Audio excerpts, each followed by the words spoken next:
Bismillahirrahmanirrahim. Assalamualaikum warahmatullahi wabarakatuh. Perkenalkan, nama saya Muhammad Askal Askia Faturrahman, mahasiswa Manajemen Keuangan dan Perbankan Syariah Angkatan 2020, ingin mempresentasikan mengenai mata kuliah Akuntansi Bank Syariah dengan judul Operasional Bank Syariah dari Perspektif Akuntansi.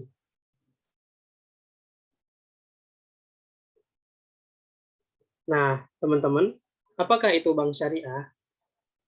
Otomatis kita kan banyak nih yang belum tahu. Kebetulan apakah pengertian dari bank syariah?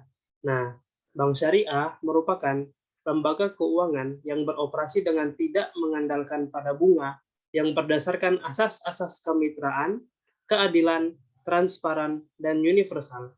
Yang operasinya tidak hanya berlaku untuk orang Islam saja, tetapi juga untuk seluruh lapisan masyarakat sesuai dengan prinsip syariah. Nah, ini adalah definisi dari bank syariah. Selanjutnya, setelah kita mengetahui apa definisi dari bank syariah, kita tentunya harus mengetahui tentang apakah fungsi dari bank syariah tersebut. Ini kita harus mengetahui tentang dasar-dasar terlebih dahulu mengenai bank syariah. Nah, apakah fungsi dari bank syariah? Yang pertama, fungsi dari bank syariah adalah mengadakan kegiatan ekonomi umat secara Islam. Kemudian, fungsi yang kedua adalah khususnya yang berhubungan dengan kegiatan perbankan. Jadi fungsi pertama dan fungsi kedua ini bersinkronisasi. Kemudian yang ketiga adalah agar terhindar dari praktek-praktek yang dapat menimbulkan dampak negatif terhadap kehidupan ekonomi rakyat. Nah, dari fungsi yang pertama ke fungsi yang kedua, kenapa kita fungsi dari bank syariah itu mengadakan kegiatan ekonomi umat secara Islam? Karena kenapa? Karena yang namanya juga bank pasti akan bergelut di bagian atau di bagian di dalam perbankan. Maka fungsi dari bank syariah itu adalah mengadakan kegiatan ekonomi umat secara Islam yang terkhususnya yang difokuskan ke dalam dunia perbankan. Jadi seperti itu. Ini adalah fungsi-fungsi dari bank syariah. Tadi yang pertama adalah mengadakan kegiatan ekonomi umat secara Islam. Kemudian yang kedua adalah khususnya yang berhubungan dengan kegiatan perbankan. Kemudian yang ketiga adalah agar terhindar dari praktek-praktek yang dapat menimbulkan dampak negatif terhadap kehidupan ekonomi rakyat. Ini adalah fungsi dari bank syariah. Kemudian kita lanjut. Setelah mengetahui fungsi dari bank syariah, kita harus tahu juga nih, bagaimana sih sistem dari bank syariah tersebut. Nah, sistem dari bank syariah seperti ini. Pendekatan pada bank syariah ialah sistem bagi hasil. Dana yang diterima bank akan disalurkan untuk pembiayaan. Lalu keuntungan dari pembiayaan akan dibagi dua, yakni yang pertama untuk nasabah, dan bank yang keduanya itu untuk bank, sesuai dengan perjanjian atau akad yang sudah disepakati. Otomatis kalau kita dengar bank syariah, pasti kita akan mengetahui mengenai akad di antara nasabah dan juga bank. Itu akan sangat-sangat fatal, sangat-sangat urgent yang namanya akad di antara nasabah dan bank tersebut. Inilah sistem dari bank syariah. Oke, kita lanjut. Kemudian setelah kita mengetahui nih sistem dari bank syariah, kita harus tahu juga gimana sih cara kerjanya bank syariah. Nah, ini saya akan menjelaskannya secara singkat. Yang pertama, cara kerja dari bank syariah yang pertama, pembayaran atas pinjaman yang nilainya berbeda dari pinjaman dengan jumlah atau nilai yang ditentukan sebelumnya menjadi tidak diperbolehkan. Ini yang pertama. Kemudian yang kedua, pemberi dana wajib ikut berbagi keuntungan maupun kerugian sebagai dampak hasil usaha dari pihak institusi yang telah meminjam dana. Jadi seperti inilah cara kerja bank syariah. Kemudian kita lanjut. Nah, pasti ini termasuk suatu pertanyaan yang unik nih teman-teman. Apakah bank syariah sudah sesuai dengan syariah? Tentunya konsep produk bank syariah sudah sesuai syariah. Berdasarkan apa nih? Pasti ada yang bertanya-tanya, aduh, emang ada ya dasar ataupun dalil ataupun bukti bahwasanya bank syariah ini sudah sesuai dengan syariah? Nah, ternyata ada nih. Berdasarkan apa? Berdasarkan regulasi terkait yang telah mengadopsi Fatwa Dewan Syariah Nasional atau DSN MUI, salah satunya produk giro Islamic Banking yang mengacu pada Fatwa DSN MUI nomor 01 garing DSN strip MUI _4 _4 tentang giro. Jadi seperti itu teman-teman. Jadi memang ternyata sudah ada bukti atau dasar bahwasanya bank syariah ini sudah sesuai dengan syariah. Jadi kita nggak usah ragu nih teman-teman, apakah wah ini bank syariah apakah sudah sesuai sih? Kan kadang-kadang banyak nih yang meragukan seperti itu. Jadi kita nggak usah ragu ya. Oke, kita lanjut. Kemudian hubungan ekonomi berdasarkan Islam ditentukan oleh hubungan akad yang terdiri dari 5 konsep dasar akad. Nah, ini yang harus kita pahami nih teman-teman. Yang pertama adalah sistem simpanan. Yang kedua adalah bagi hasil. Yang ketiga adalah margin keuntungan atau beli. Kemudian yang keempat adalah sewa. Kemudian yang kelima adalah fee atau jasa. Oke, kita lanjut. Nah, setelah kita mengetahui apa itu bank syariah, tentunya kita kembali kepada judul kita, yaitu operasional bank syariah menurut perspektif akuntansi. Maka itu akan kembali lagi ke akuntansi bank syariah. Nah, tentunya sebelum kita lebih dalam lagi mengenai akuntansi bank syariah ini, kita harus mengetahui apakah itu akuntansi bank syariah. Kita harus mengetahui nih, karena yang namanya kita belajar, kita harus tahu nih dasar-dasarnya dulu, baru bisa kita naik ke tingkat yang lebih atas. Nah, jadi apakah itu akuntansi bank syariah? Akuntansi bank syariah itu adalah proses akuntansi yang berdasarkan pada prinsip-prinsip syariah, baik di dalam siklus akuntansinya maupun pencatatannya. Lebih jelasnya, ialah suatu proses akuntansi untuk transaksi-transaksi syariah seperti murabahah, musyarakah, mudharabah, dan lain-lainnya. Jadi seperti itu ya teman-teman, maksud dari akuntansi bank syariah. Oke, kita lanjut. Setelah mengetahui pengertian dari akuntansi bank syariah, kita harus setelah itu kita harus mengetahui nih, emang akuntansi syariah itu mempunyai prinsip ya? Apa sih prinsip-prinsip dari akuntansi syariah itu? Nah, ternyata ada nih teman-teman. Bahkan prinsip tersebut langsung berdasarkan dalil-dalil Al-Quran, yang mana sahnya bahwa Al-Quran itu adalah wahyu yang diturunkan kepada Rasul yang memang kebenarannya itu tidak bisa diragukan lagi, karena ini adalah sebenar-benarnya suatu kebenaran. Nah, prinsip umum akuntansi syariah dalam surat Al-Baqarah ayat 282 yang berisi tentang prinsip-prinsip yang ada di dalam akuntansi syariah, tentu saja telah menjadi prinsip dasar yang universal yang memang secara umum ini sudah menjadi prinsip dasar akuntansi syariah dalam operasional akuntansi syariah tersebut. Nah, ada 3 prinsip nih teman-teman. Yang pertama adalah prinsip pertanggungjawaban. Oh, kok bisa ya menjadi prinsip pertanggungjawaban? Karena kenapa? Karena yang namanya akuntansi syariah ini selalu berkaitan dengan konsep amanah yang banyak dijelaskan dalam ayat di Al-Quran. Nah, yang kedua adalah prinsip keadilan. Nah, prinsip ini merupakan nilai yang sangat penting dalam kehidupan sosial dan bisnis. Dan yang ketiga adalah prinsip kebenaran. Kebenaran di dalam Al-Quran tidak dapat diperbolehkan untuk dicampur adukan dengan kebatilan atau keburukan. Karena memang yang namanya kebenaran di dalam Al-Quran itu sudah mutlak sebenar-benarnya suatu kebenaran.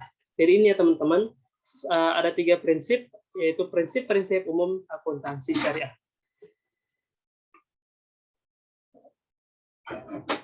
Oke, kita lanjut. Nah, setelah mengetahui prinsip-prinsip umum dari akuntansi syariah, ternyata ada nih konsep-konsep dasar dari akuntansi syariah. Wah, banyak banget kan teman-teman. Banyak yang harus memang kita ketahui karena yang namanya ilmu itu sangatlah luas. Nah, konsep dasar akuntansi syariah oleh Sofyan S. Harahap. Nah, yang pertama adalah sumber hukumnya adalah Allah. Nah, yang namanya perspektif atau konteks dari syariah tersebut memang akan selalu berhubungan dengan namanya Allah Subhanahu wa taala dan sunnah-sunnah Rasulnya. Konsep yang pertama adalah sumber hukumnya adalah Allah. Melalui instrumen Al-Quran dan Sunnah, sumber hukum ini harus menjadi pagar pengaman dari setiap postulat, prinsip, dan teknik akuntansi. Nah, kemudian konsep yang kedua adalah penekanan pada accountability, kejujuran, kebenaran, dan keadilan. Kemudian konsep yang ketiga adalah memperinci struktur teori akuntansi untuk membantu semua pihak yang berkepentingan agar tanggung jawab atau amanah yang dibebankan kepadanya dalam menjalankan suatu perusahaan dapat dijalankan sesuai ketentuan Allah Subhanahu wa taala. Yang berarti ini sesuai dengan prinsip-prinsip syariah. Jadi seperti itu. Ini adalah konsep-konsep dasar dari akuntansi syariah. Oke, kita lanjut ya. Nah, ternyata akuntansi syariah juga merupakan ilmu sosial profetik yang menurunkan ajaran normatif Al-Quran dalam bentuk yang lebih konkret. Nah, jadi banyak nih teman-teman definisi dari akuntansi syariah. Jadi nggak mungkin akuntansi syariah itu hanya mempunyai satu definisi, karena berbagai macam orang mempunyai definisinya, mempunyai pendapat masing-masing. Jadi seperti itu. Dengan demikian, akuntansi syariah tak terpisahkan dari trilogi iman. Yang pertama, trilogi ada 3. Yang pertama iman atau faith, dan yang kedua adalah ilmu atau knowledge, dan yang ketiga itu adalah amal atau action. Artinya, wujud keberimanan seseorang harus diekspresikan dalam bentuk perbuatan, amal atau aksi atau action. Oke, kita lanjut. Nah, kemudian emang perlu ya akuntansi syariah di bank syariah? Nah, ini yang mungkin terngiang-ngiang ya. Kenapa kita harus mempelajari akuntansi syariah yang memang sebenarnya penting di dalam bank syariah itu sendiri? Tujuan informasi akuntansi dalam bank syariah atau lebih luasnya lembaga keuangan syariah muncul karena 2 alasan. Nah, ada 2 alasan nih teman-teman. Alasan yang pertama, lembaga keuangan syariah dijalankan dengan kerangka syariah sebagai akibat dari hakikat transaksi yang berbeda dengan lembaga keuangan konvensional.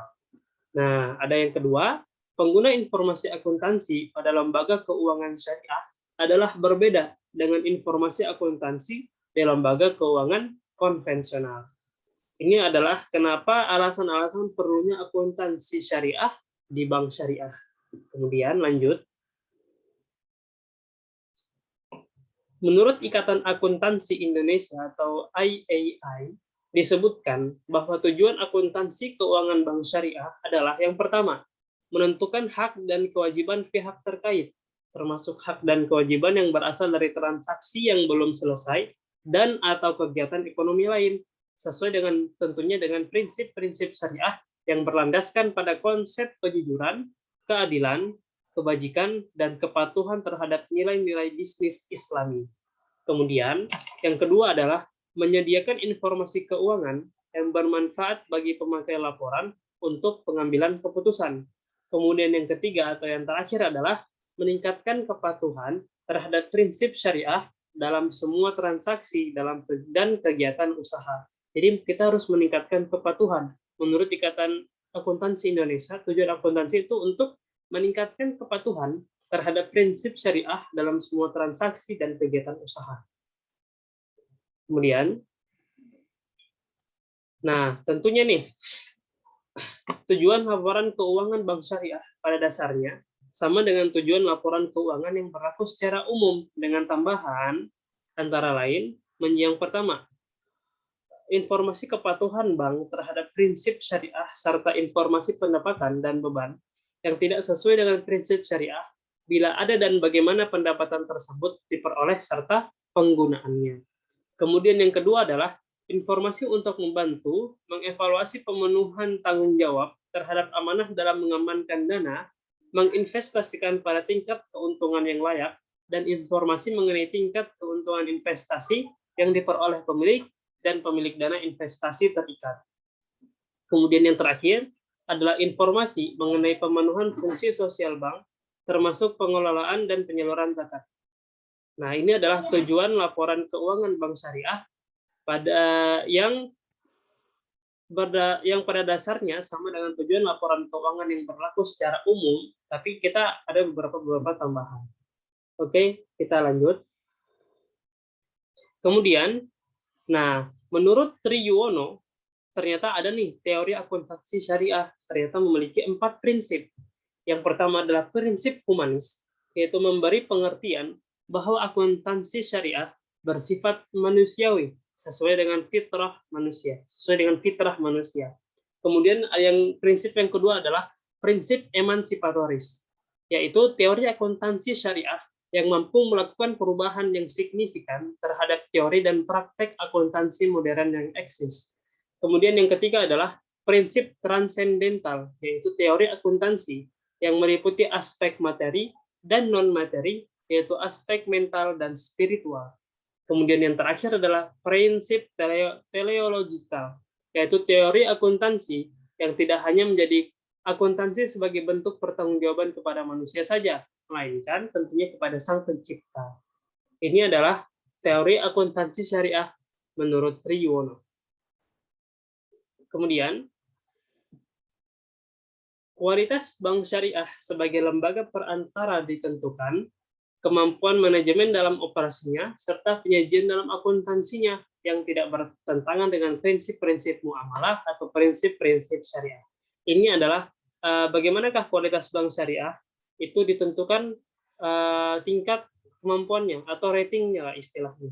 Nah, itu melalui dua nih, kemampuan manajemen dalam operasinya, dan yang kedua adalah penyajian dalam akuntansinya yang tentunya tidak bertentangan dengan prinsip-prinsip muamalah atau prinsip-prinsip syariah. Kemudian nih, ada quotes dari Hussein Syahatah mengenai akuntansi bank syariah, bahwasanya muhasabah dalam konteks akuntansi Islam maknanya adalah pendataan, pembukuan, perhitungan, perdebatan, serta penentuan imbalan atau balasan seperti yang diterapkan dalam lembaga-lembaga negara, lembaga baitul mal, undang-undang wakaf, mudharabah, dan serikat kerja. Ini adalah akuntansi menurut Hussein Syahatah, akuntansi Islam atau akuntansi syariah menurut Hussein Syahatah. Kemudian, mungkin sekian dari saya. Sekian dan terima kasih. Apabila ada kata-kata yang mungkin kurang berkenan, mohon dimaafkan. Kurang lebihnya mohon maaf. Wassalamualaikum warahmatullahi wabarakatuh.